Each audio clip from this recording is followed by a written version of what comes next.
Okay, welcome back to the channel. Obi-Wan Kenobi here.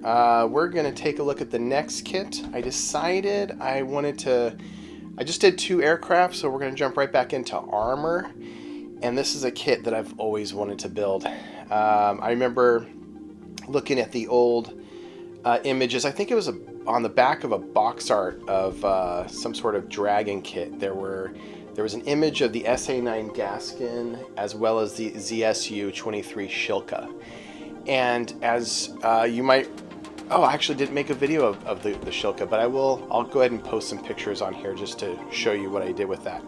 But I finished the Shilka, and next up is the SA-9 Gaskin.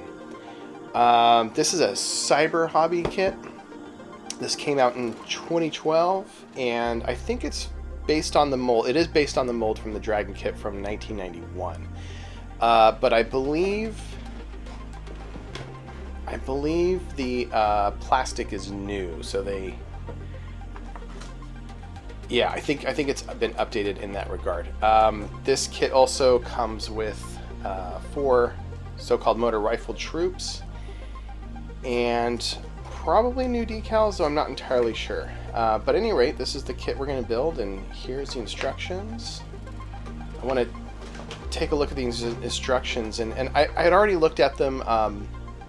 I noticed that they go a little bit out of order from our normal armor vehicles, so I wanted to kind of show you my plan for this vehicle in terms of order of operations, if you will. So we've got, step 1 and 2 dealing with the wheels, step 3 dealing with the rocket launcher here. I think what I'm going to do actually is start with the chassis area. So I'm going to go in this order. I'm going to go from 5, 6, 7. That will then take us to 10, where I'll mate the 2 surfaces together, the top and the bottom. And then from there I'll work on the actual launcher itself, 8. Then I'll jump back to 3. And then 9. And then 4, all of the details on top of the vehicle, and then finally ending with steps 1 and 2. So this kit is, like I said, it's out of order from what we're used to, and I kind of know my comfort level. I like to get the hull together as soon as possible and then put the details on. I don't want to put all the details on and then sit there and try to fuss with these 2 large halves. So given that that's the direction I like to build in, that's how I'm going to modify this. So yeah, if you're following along, that should be the plan. Alright, let's take a look here.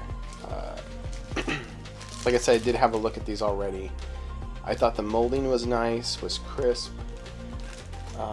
I will say there are definitely some things to fix on this vehicle. Looking at some of my walk-around references online. By the way, I do want to give a little bit of a plug. I am from the Bay Area in California, and we have a wonderful bunch of modelers here. And one of them, who I know, runs the Silicon Valley Scale Modeler website, svsm.org.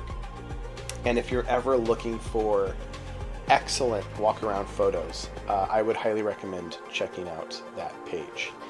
I'll probably put a link up in the description or here on the page, on the video itself. Okay, svsm.org, check it out. But at any rate, okay, so what I'm going to look at here, a couple of things. I noticed that this is the top hole, and these should be periscopes here. And they've molded them without any sort of periscope lens or anything like that, and that's fine. But along the top here should be a thin piece of plastic atop each of these. So I think I'm going to add that for each of these slots, and then also add a thin piece of clear plastic to replicate the periscope. You can see it's kind of actually shown here on the box art. It's not really, accurate, but this is actually how it looks on the real vehicle. But you see there's a ridge here, and then this ostensibly would be the periscope itself. But they didn't build it that way here in the mold. That's alright. So I'm going to take care of that. There are some details in the launcher I think I do want to replicate. Also on the launcher on this section, we're gonna put these two pieces together, and there's gonna be a nasty seam all throughout. So I'm gonna really take care of that as well. There are some details on this section that I'm gonna want to fix up. I believe there are some bolts that stick out pretty prominently here, so I might add those. These gears here are not at all representative of what the vehicle looks like. There should be many, many more teeth on them. I'm likely to take it off, and I have a way of sort of making gears like this. So these are not this cage that holds the extra rockets, not very accurate. I don't know if I'm going to scratch build a new one. This is pretty darn intricate, and to be honest with you, I'm working on this armor build to kind of take a break from the complexity of the previous aircraft build. So I don't know if this is really, these kind of details are the kind of thing I want to go crazy on. I'm not likely to use the people. As I might have mentioned in previous videos, I'm not really comfortable working on figures. At some point I might dive in, but I'm just not there yet. Alright. I thought the rocket, I guess these are tubes, or I'm not exactly sure what they'd be called, but I thought these looked pretty good. There might be a few little things I can add to each of them, but I haven't had a look at that just yet. These details look fine. There are a couple of pieces on the whole surface where some of the details should be really like thin sheet metal. These pieces in particular. There should be a tank inside, and then there should be a piece of sheet metal. So that'll be something that I will probably fix. Again, it all depends on my mood as I'm working on it. Sometimes I do get more ambitious, though, as I'm building, so that's good. Alright. I might fashion completely new windshield wipers. I've never seen windshield wipers molded in plastic that were as thin or as small as they ought to be. So I'm likely to fix that as well. Otherwise, I mean, it really is a nice kit to start with, and if you didn't want to add any extra scratch building or super detailing or anything like that, you would come up with a really, really fantastic model. So I'm not trying to take away anything from this kit. There's some pen marks I'll go ahead and take care of. I know it's on the bottom of the vehicle, but I like to have the vehicle look right sort of no matter what angle you're looking at it, even if it's from the bottom. Alright, and the decals look okay. I do have some spare Russian vehicle decals, but I think these will be just fine. I'm going to most likely go with the Soviet version. I had considered doing some sort of Ukrainian vehicle, just with the events going on in the world right now. But I think I'm just going to stick with Soviet. Again, I don't want to go through the hassle of trying to find what a Ukrainian vehicle would look like in the period. And I think we're talking 1990s, 1980s, late 1980s, like early 1990s for this vehicle. All right, and then we have some rifles here. All right, and the tires look great. There might be a little bit of a seam going across. I know how to deal with that, so it won't be too much of an issue. That can actually usually be sanded down. It feels like the vinyl is pretty rough, which will help if there is a seam going across. Yeah, you know what? I'm not really seeing one, so that's fantastic. Good. If there isn't one, I won't worry about it. And just okay, we'll update on the instructions, and then our clear plastic, which looks a little bit foggy to me. Maybe, let's see what I can do. Maybe there's a coating on it, or it's just, yeah, this is just the plastic. Okay, so I'm likely to replace this with clear plastic as well. It's a little more foggy and scratched up than what I want to deal with. Well, there it is, the SA-9 Gaskin. Really looking forward to digging into this. I think it's going to be fun. That's the trick here. I want to keep this one light and fun, get an opportunity to add some detail to it, you know, sort of update a little bit, but I'm not going to go, I'm hoping I won't go too crazy on it, but SA-9 Gaskin. All right, we're going to talk a little bit about this Cyber-Hobby SA-9 kit. As you can see, I've got some of the chassis work done, and I want to talk a little bit about kind of where I'm at so far, and then how I deal with some basic construction issues. So as I talked about in the first video, we're going to go a little bit out of order here on the instructions. For instance, I started with step 5 rather than step 1. 5, then went to 6, then went to 7, and now we're going to jump to step 10. The idea being that I like to get the hull together, so the top and the bottom parts together, as early as possible before I start putting a lot of delicate detail and then have to put them together. Unfortunately, that's what the instructions call out for here. In step 4, you would just load up a bunch of stuff, and then all the way at step 10, then they'd ask you to do all the delicate work of sanding and filling and, you know, these sort of tight squeezes. So that's where we're at right now. And I just kind of wanted to go into a little bit how I kind of deal with some of these fit issues. The fit issues on this kit are not, they're rather typical in terms of armor, at least, you know, Dragon kits that come from the 90s. So we're gonna kind of go through the process here. I'm gonna need to put this rear bulkhead on, as well as the top.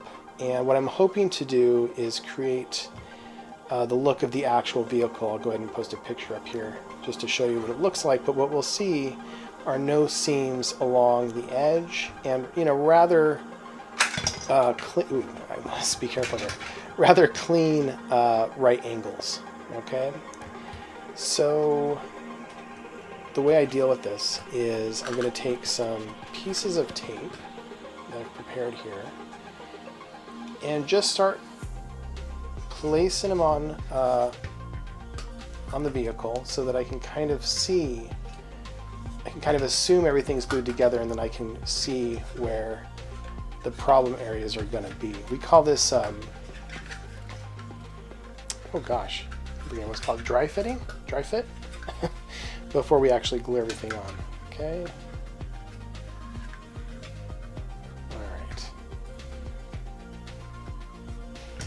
And then this rear section here, gonna go like this, and then tape it up. And this is just going to allow us to kind of see how the seams look. Okay, so right off the bat, you know, pretty egregious up front here. Gonna have to bring this down, fill this section in, fill along here, probably bring some of that down, and then the seam along the edges isn't too bad. Right about here, where we have some like weld beads, there's gonna be some issues. So we'll go across, same thing on the other side. Just, you know, it's really just a matter of just kind of pressing, using liquid cement, pressing it, and allowing the liquid cement to ooze out. What I'm concerned about is looking at this back section. So, as you can see, these all need to be flush, and they're not flush at the moment. So the question is, do I bring this section towards the top and then work the material down, or do I bring the section from the top downward and then work the material down on this side? Again, I'm trying to get everything to be nice and flush. Looking at the photos here, you can see there should not be any sort of seam work along here. What I'm concerned about is if I were to take a sanding stick to this area, it would wear down some of these circular detail sections here. If I work it down on this side, there's not much detail that's being removed. So I'm going to need to glue this section and make it as flush as I can without sanding anything down, and then sacrifice all of this and all of this section and start to make this work. I'm going to have to do all my work down here. That's kind of ideal anyway, because, you know, if I have to do a lot of reshaping here and I run into problems, it's going to be pretty obvious. If I have some problems down here in the lower section, obviously a model static like this, we're not going to really necessarily see it. So, all right, so that's where I'm at. What I want to do, rather than just glue everything together and then work it down, is I actually want to glue this piece to this piece before I do any other work. So let's go through that.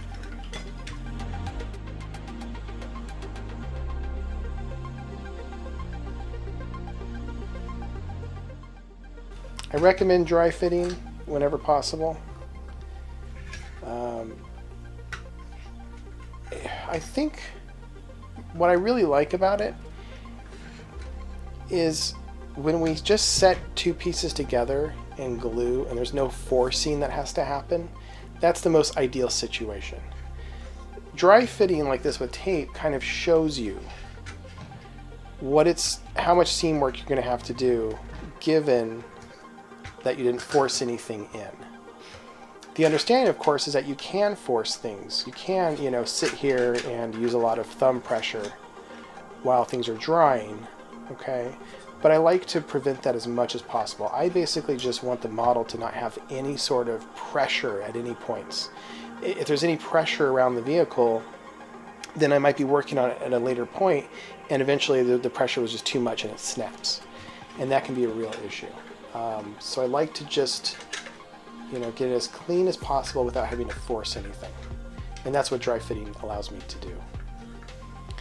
All right, so what we're going to do now, take that aside, and we're going to get this so that there is no seam work and I don't have to sand anything down or file anything down. All right. So the idea is that I'm bringing this down as far down as possible. Because there should not even be a lip. There should be no lip here. And I just don't want to have any issue. All right. Now, one place I am seeing a problem, again, comparing with the picture, is along here, there's a section. This is actually pretty flush, but if it's flush on that one side, it sticks out on the other side. If I move it and it's flush on that side, it sticks out on the other side. So we're having some measurement issues. There really isn't a way to solve for that. So I think what I'm going to do is try to get it as center as possible, so I only have to work down a little bit on each side. And of course I do want to have this as center as possible because eventually this needs to go on top of everything here. So it is a little bit tricky, kind of doing this one step all by itself. Alright, so right about there. And the way I'm looking, what I'm looking at to gauge if it's center is really right out here on the ends. How much is sticking out here? It should be just a little bit sticking out there and just a little bit sticking out here. All right. So the other thing that could be causing problems is a lot of times to allow pieces to fit well, they'll create this ridge. All right. And this allows you to sort of set it there like a shelf. Well, I don't actually want to use that because that is causing me fit problems. That's not allowing it to be flush the way it should be. So I'm also noticing another thing here too. You can see there's some extra flash along here, and I wonder if I remove that, if that helps the fit at all. So let's go ahead and just kind of work down some of that flash.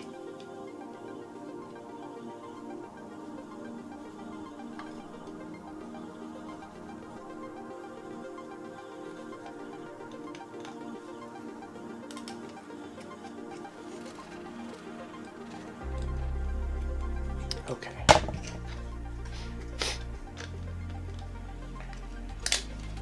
Let's try it again.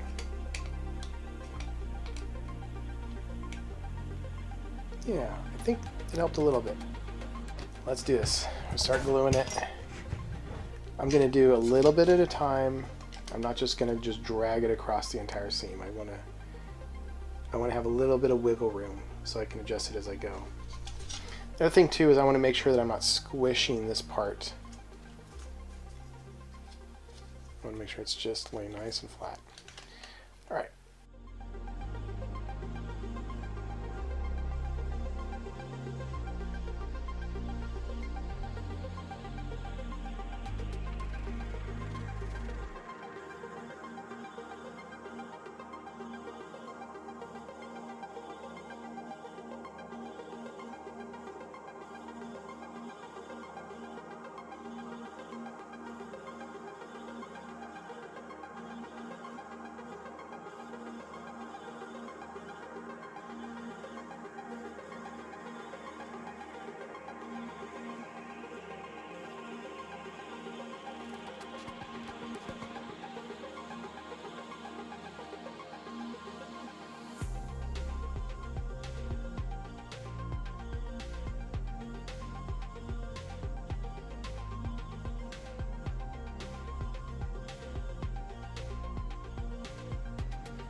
Okay, so the plan is to fill the seam, fill this seam. I might need to fill a little bit along here, but otherwise it's not too horrendous. Okay, then I very carefully want to start shaving away some of this here, all the way up to where that circle starts. And then I'll sort of blend it with some putty, or I'll probably use perfect plastic putty. Let's see if I have some nearby.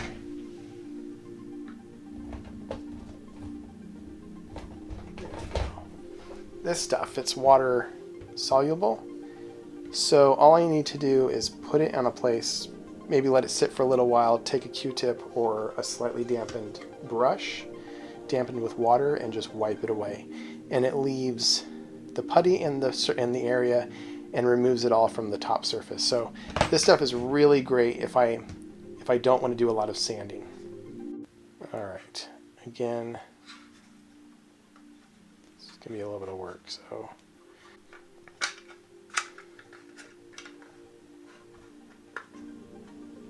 this is gonna have to come down. These will have to come down. That's not too bad. Just a little filling, I think, a little bit of sanding. And this one's not too bad either, but then this edge protruding again. So the edges should be protruding just a little bit. Again, as center as I can get it. I think right now, if I'm going to work on the edges, so I'm going to make sure these seams are nice and the other side seams are nice. And that's going to be my focus for now. So let's go ahead, and then I'll just probably let it dry and then come back at the rest of it. All right, here we go.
I wanted to take a moment to kind of catch you up on where we're at today with the SA-9 Gaskin by Cyber-Hobby. This was a Dragon kit, a DML kit, and has actually been quite a good kit at this point. However, that, you know, as good as a kit is, it's still going to have things that you can improve. And what I typically like to improve are things that, when it comes as plastic, is just too thick.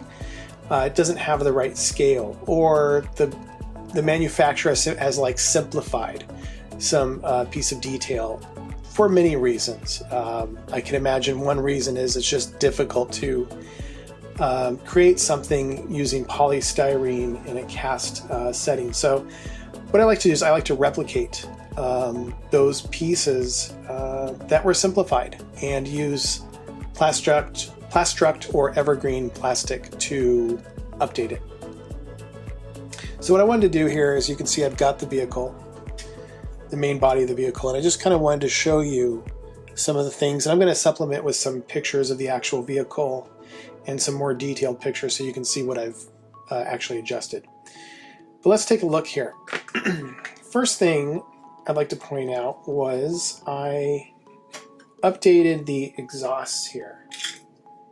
So let me give you an example of how it originally looked. This is, here we go. This was how it originally looked, and there should be a tank underneath, and then this top section is ostensibly a guard. And then we have a tube that goes to the vehicle, and then this is another guard on top. And then what sticks out here is the rest of the exhaust. You know, this just didn't look right. It was basically one solid piece where there should be about 5 rather separate pieces. So I emulated that by, let's see if we can get nice and close here. All right, give me 1 second here to go to focus. All right. So you can see here, I have the exhaust cover. On the inside, I actually have the tank. Okay. And you can also see I have the proper look of the pipe here, as well as the appropriate 5 holes on this top side and 5 on the other. This was a thin piece of plastic, and I used some wire, not wires, mesh, basically mesh, and cut it up and made it look like the ribbing should look like on the top of the exhaust shroud, essentially. The pipe goes from the exhaust to the vehicle, and then there's this sort of cap looking, and then of course this shroud on top. When comparing with the real vehicle, it should have 2 what will look like lightning holes, or lightning holes along the front here. I decided not to depict those. It was just going to be too much of an issue for me. So, but yeah, overall, it's much more accurate than what was provided in the kit. As you can see here, I've also added some clamps for the rocket launchers that are attached to the side of the vehicle. These look a lot more accurate to what was provided in the kit. Okay, then we can see here, this is, I believe, a spool, and there's another cover for the spool, and this was not provided in the kit, so I added that, just a thin piece of plastic. All right, so moving along here to the front of the vehicle. This door, this hatch or opening of some sort, was actually in the center of the vehicle, and I've scoured the internet and I could not find any photos of it being directly in the center. So I removed it and added a completely new one on the side. If you'll notice in the photos of the actual vehicle, there should be several bolts, 4 on each side. I'm going to add those on shortly here. Next, this entire hatch here was also not depicted on the kit, So I went ahead and added that as well.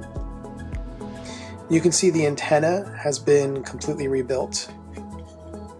Okay, now back to the front of the vehicle. So the light guards have been made out of plastic and then little pieces of brass rod. And I completely rebuilt these covers for the lamps. What they provided in the kit were just simply the wrong shape.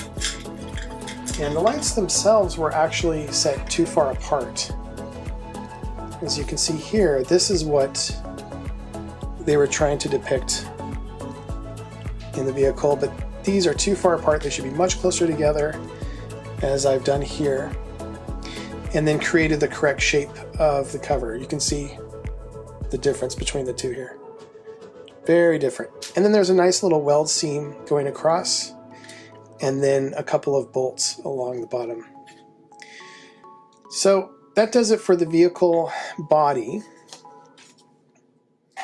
This top section is going to set up here, and as you can see what I've done, as I talked about in one of my earlier videos, I had to rebuild where these periscopes are.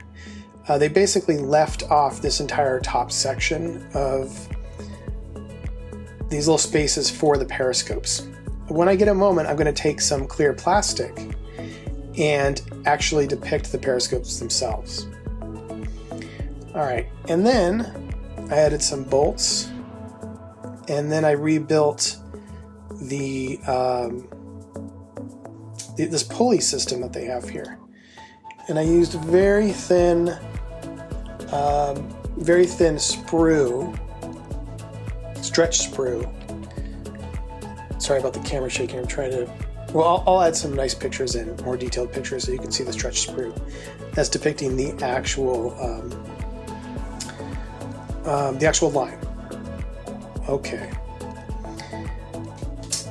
Then we get to the base of the launcher. We're going to have a cover here, a plastic window. And what I wanted to do was tint it black. In fact, I'm going to do that with the front windows as well. I decided not to do any interior detail, and since that's the case, I want to be able to sort of hide that fact. So I decided I'm going to use black tint, but it's going to show up some of these details inside here, and there should be essentially these scopes here. I believe they're scopes. So I just scratch built some of the basic shapes and just glued them together. I added a rod here and then some little hooks here to help depict the launcher in its proper state. This section here has been added, as well as the gear. All right, and this gear is going to attach. Let's see if I have it here. To this gear that I built. All right, and again, I'll show some nice photos so you get a more detailed look.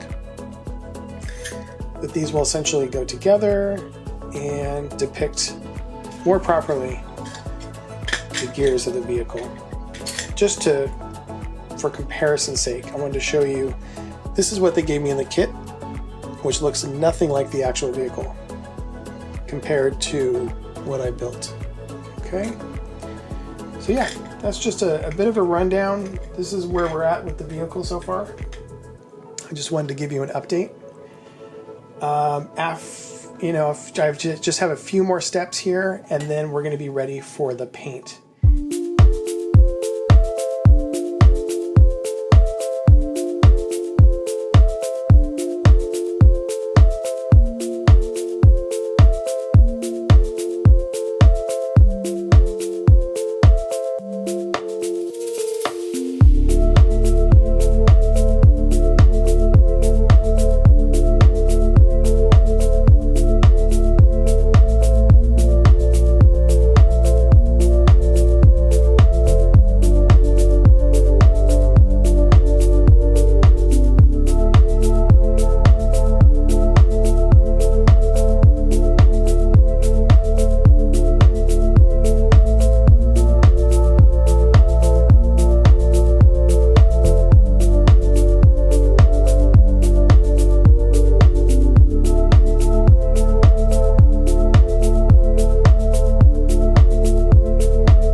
We're continuing work on the SA-9 Gaskin by Cyber-Hobby, and we're going to be dealing with basically large chips and small chips on this vehicle.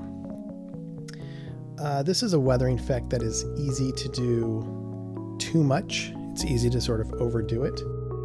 And I scoured the internet and looked for a vehicle that had a good example of the kind of chipping that I'm looking for. I found this photo. I thought it was great. It's actually the backside of a Gaskin that's kind of found itself in a bit of a lake or a pond of some sort. So I've got the vehicle here, and basically I'm going to try to emulate that same effect. I'm seeing on this vehicle sort of the scuffed grayishness. So I'm thinking that this is like the green color, but it's been roughed up, like the actual paint. And then underneath is this sort of black, dark gray, almost a little bit of a reddish tint to it, a little purplish. So I'm gonna go with the same kind of look. I just think it's pretty cool looking. So it's possible that the grayishness also is a primer. So I'm kind of looking at it as both things. Either this is a primer, and then we've got the dark gray going down all the way to the actual metal of the vehicle. I think that makes more sense. So I've got my artist oils, and we're blending them up here, and I'm going to take my time working with blue and a bunch of white and black to sort of get just this right kind of look of gray. Not only do I want to get the color right, but I also need to make enough of it for me to actually work with. So as you see here, I'm just kind of eyeing it, adding a little bit as I see fit.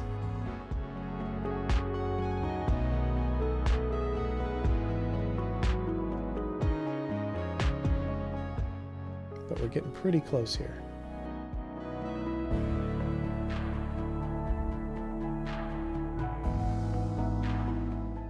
All right, this is looking pretty good. So now we're going to apply it to the vehicle.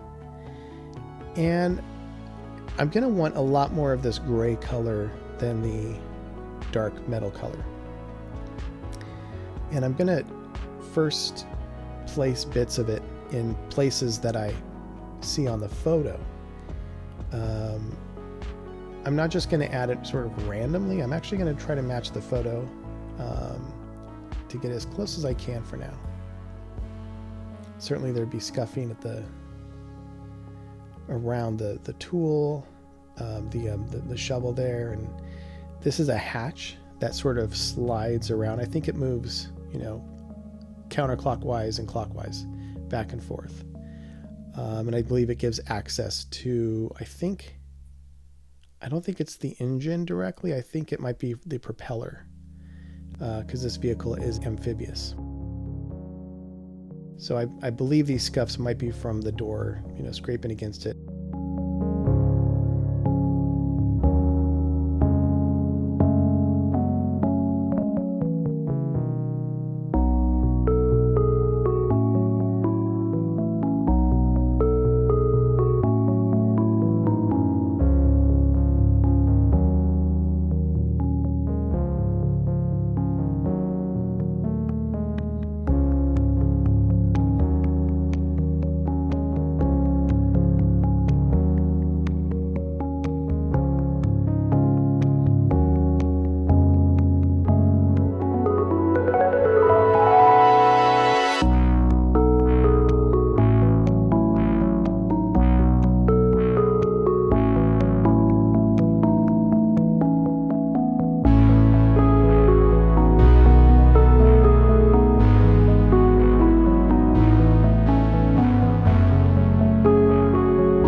now we're gonna take a look at this black metal color. Again, it has a kind of a purplish tint to it, so I'm just gonna go straight to the red. Make sort of a gray and a reddish, a very, very dark gray, reddish color, and this looks pretty good. So I'm gonna take a dab of it here on kind of a thin brush, and just very lightly sort of dot the area that I want to replicate. And I'm just taking my time here.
It's also important to not only do the larger scuffs, but also show some of the lighter scuffs.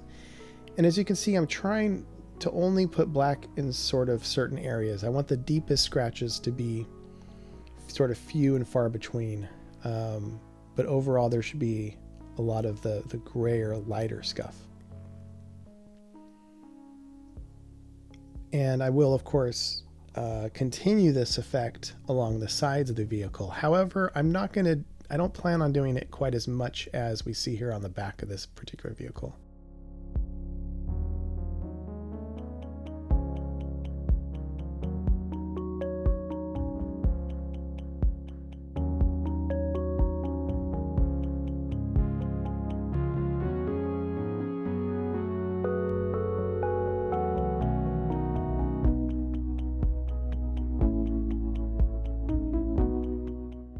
Aside from these larger chips, I will be adding just sort of general chips along the vehicle, but again on the edges and surfaces where I think that the crew would be most likely to walk around and maybe set some boxes on or move tools around or scurry about. Well, that's going to be it for this video. If you've enjoyed it, please do hit subscribe and like the video and hit that bell for future notifications of future videos.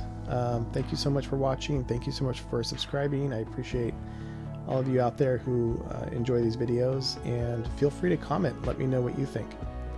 All right, take care. Bye.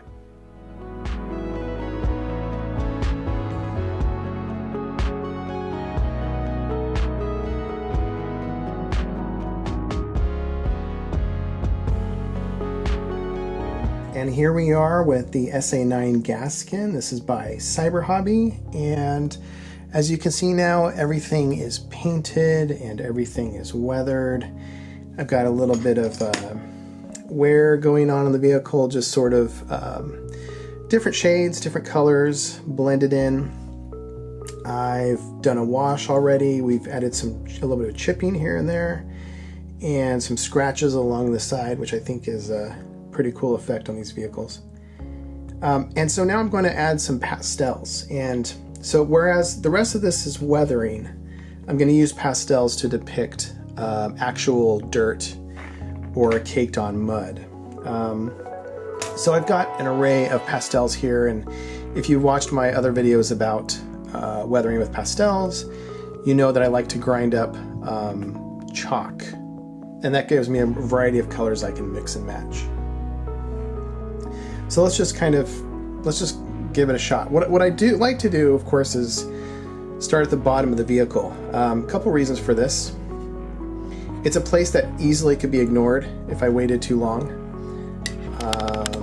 So I'm gonna just start right there so that I don't forget about it. This is where the weathering is going to happen. This is where dirt gets kicked up. It's going to be caked on kind of all over. And the other real practical reason is this gives me sort of a nice canvas to work with. If I make mistakes, it's very easy to fix or simply ignore and turn the vehicle over and not do the same on the top. So I like to start on the bottom for those reasons. Let's see here. I think we're going to start. What I wanted to do was take a look at some of these colors. I have a little bit of this sort of medium brown color, quite a bit of this reddish brown color. I also have a gray here, a white, and black, and these are going to allow me to create some interesting contrasts along with this brown. But I think this brown is going to serve me for most of the work. But we'll see. We'll see as we go along and if my tastes kind of change. So to kick everything off, let's just go ahead and start with the brown. I'm going to start here with the center.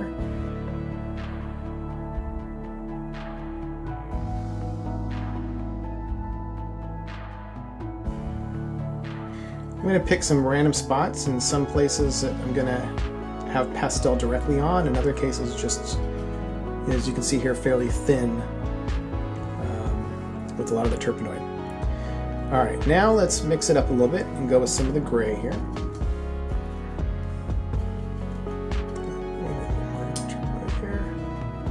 All right. And then let's add some white here.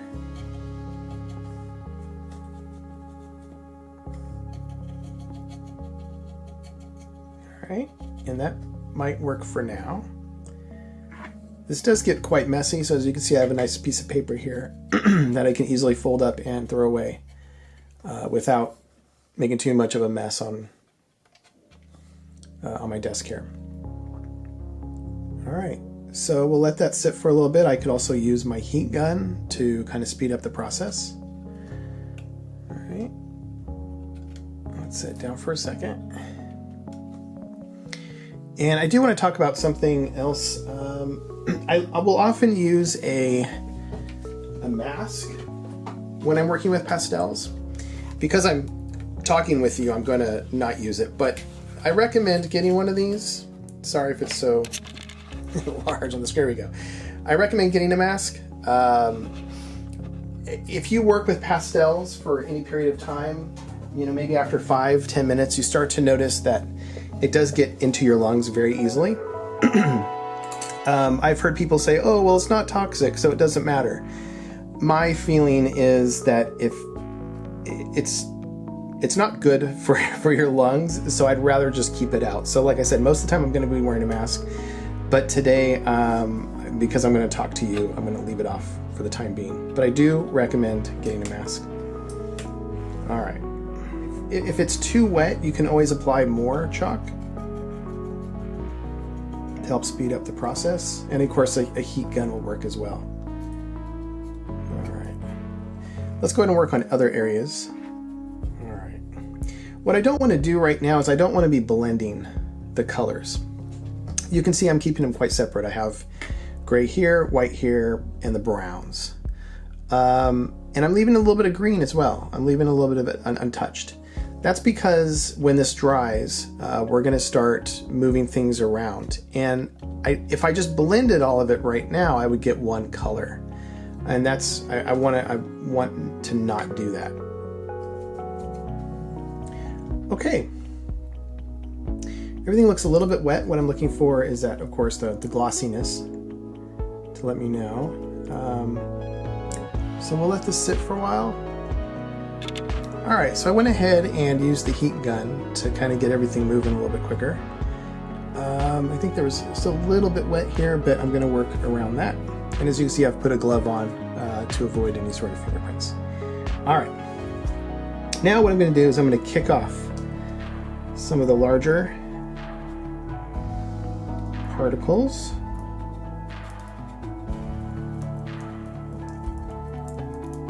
Okay, I'm not attempting to blend any of the pastels, nothing like that. Just kick it off. So now, going to start to work some of this around. I'm using a very large soft brush. I don't want to be aggressive just yet. You can see we have some hard edges here, and I like those a lot. So I'm not going to get too crazy, but I'm going to blend the center a bit. Going to blend the center here. All right, but I don't necessarily want to lose that demarcation, that sharp line between the colors. You can choose to, blend everything and make it soft, but I don't think it quite looks right. Nothing in here really looks like a brush mark. It looks to me like it's, dirt that's been kicked up, and that's great. So we're gonna leave that. This little white spot here, there's some streaks, and it looks to me like it's a brush. So I'm gonna kind of rub that streaking effect out a little bit. Same kind of problem here. And at the bottom here as well. Okay, so here we are. I've now got the wheels on. As you can see, they've been weathered with pastels. I think they turned out pretty good. I like to do this effect where on the inside of the track, or of the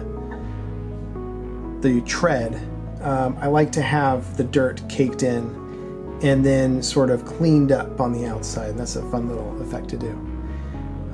Yeah, so I think on the inside and the outside, they're ready to go. As you can see, they're pretty stark compared to the rest of the vehicle, so I'm gonna go ahead and bring up some of this dirt color along the bottom of the vehicle, right along here as well. I imagine as the vehicle is moving, dirt is being kicked up. Okay. I've seen photos also where there appeared to be dirt splatter coming up this direction, and I might put a bit there as well. I think that's from the vehicle going in reverse and kicking the dirt up that way. Otherwise, I can't figure out any other explanation as to why that was there, but we're going to go ahead and do that. And then I'm going to allow dirt be in some of the surfaces right along the edges here where it might get caught. I imagine crew, stepping here, jumping up on the vehicle, and kind of stepping all over and tracking in dirt. I'm gonna have it go all the way up to the top, along, just sparsely along these crevices here. I imagine the crew walking along here occasionally. Not much back here. I don't think they're gonna be stepping around much here. I really think it's just gonna be, standing here to mount the launcher, or the missiles. Let's actually see if I can make a quick adjustment here. Bear with me. All right. And then I think, so then I should have dirt caked into here a bit, and I'm gonna have some caked in around the turret here. And I'd also like to get some dust up on the screens as well. I think these, since they have covers, they're pretty well protected. I might just get just a little bit right at the bottom, right about where the windshield wipers can't reach, which is actually right in this corner right here of each of these. And then I think I'm gonna get quite a bit up here on this glass. I imagine they would clean it occasionally, but I'm not quite sure what that would look like. Actually, let me back up. I think there might actually be a windshield wiper. So I'm still considering whether or not I actually want to make a windshield wiper. I've seen photos without it. Can't quite come to that decision just yet. So we'll hang on. But I'm going to have dirt kind of caked in the corners and a little bit on the sides. Either way. Okay. I'm I'm going to get some of this terpenoid going. Kind of figure out about how high I want the dirt to come up. I think that's going to be pretty good. Get a nice little line going. Make some adjustments here. Okay, should be able to see a little better now. Alright, just drop some pastel there.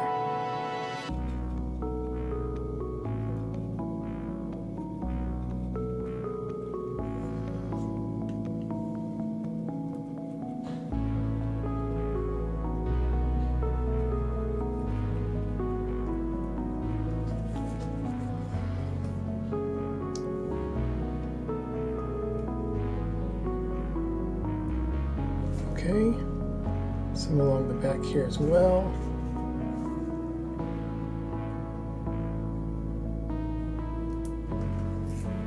Okay, so looking at this brown here, this is actually a little bit lighter than the one I just applied.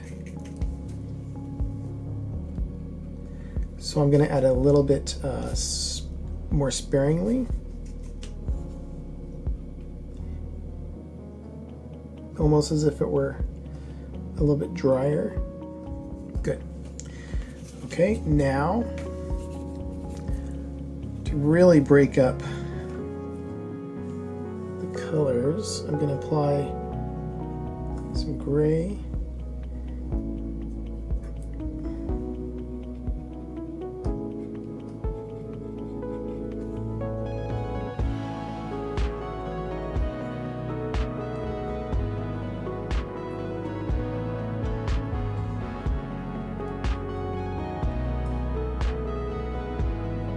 All right, that'll work. Now, we're going to take a, let's see, I'm going to use this brush. And this is one, again, I'm just trying to take off, not blend anything, just take off the larger chunks.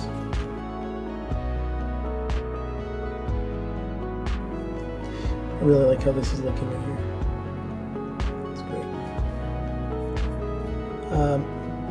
We want to think about the order that we do weathering in. You know, when do we do chipping? When do we do oil stains? When do we do streaking, scrapes? You know, when do we do the dirt? I like to think of all of the other weathering as being, you know, the effect on the vehicle in the past. And then when it comes to dirt, I like to think of it as just kind of a recent splash of dirt or mud. And so this would, in my mind, would be the last one. All right. But all the other fading, all the other, you know, dot filtering, all that other stuff happened before. So I wouldn't put the mud on and then start doing chipping. That just doesn't make actual sense to me. All right. So now I'm going to draw some of it in the direction that the vehicle is moving.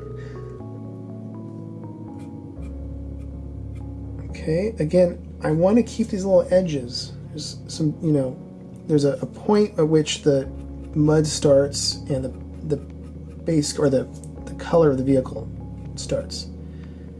And I kind of want to leave that. All right, this is working fine. Kick these up a bit.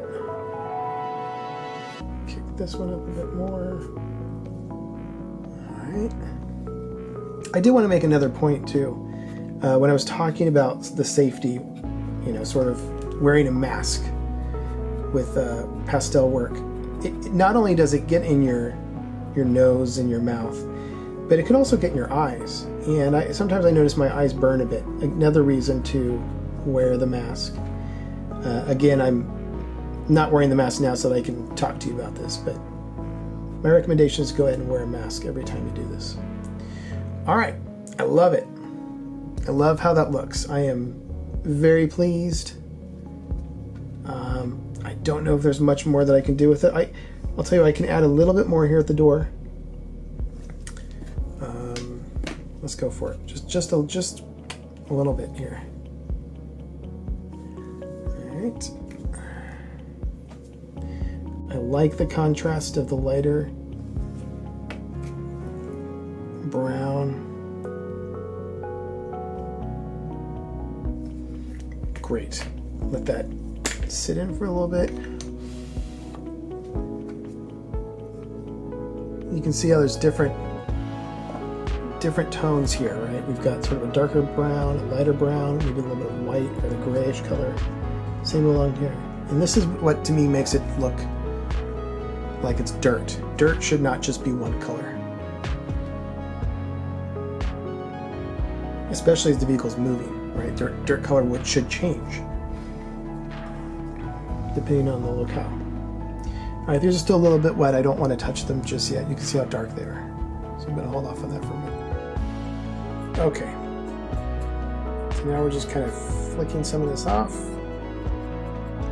One thing I'm noticing about this color is it does have kind of a rust tone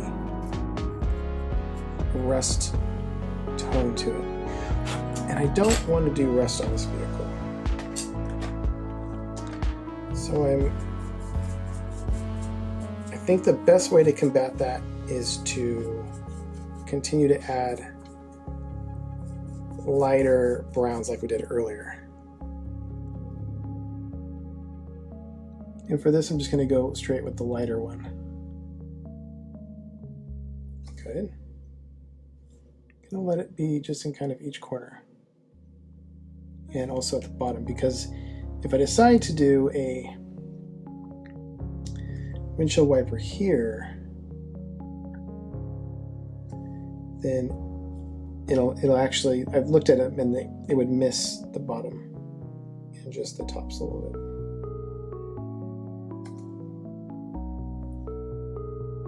I'm going to let it sit at the edges as well. So basically surround the window.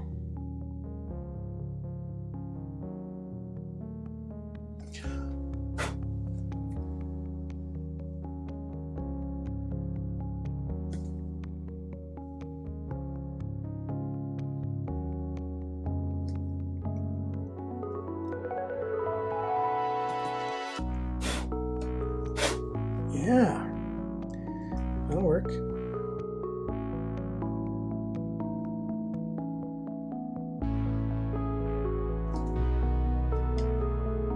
Thanks so much for watching these videos. If you'd enjoyed them and like to subscribe, please do. Hit the like button, I would really appreciate it. And I'll see you in the next video. Thanks.